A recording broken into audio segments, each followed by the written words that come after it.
দূরে সব চা বাগান, চায়ের গাছগুলো কেটে নেওয়া হয়েছে।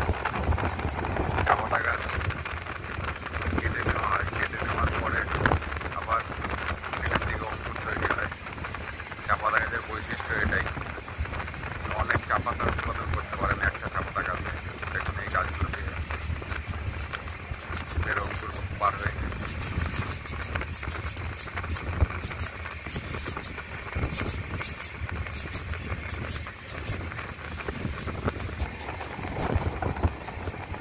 বিঘে বিঘে জমিতে চা পাতা গাছ হয়ে আছে।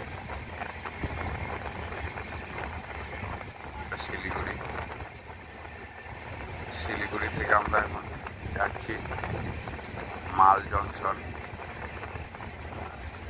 কাঞ্চনকন্যা এক্সপ্রেস। ট্রেনটা শিয়ালদা থেকে 8:30টায় ছাড়ে, সন্ধ্যে 8:30টা। আর এর শিলিগুড়ি ল্যান্ডিং টাইম আছে আপনার 8:30টা। সুন্দর ন্যায় আসে গাড়িটা, খুব সুন্দরভাবে।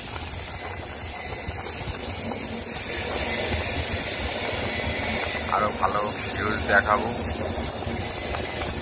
এখন এই পর্যন্ত।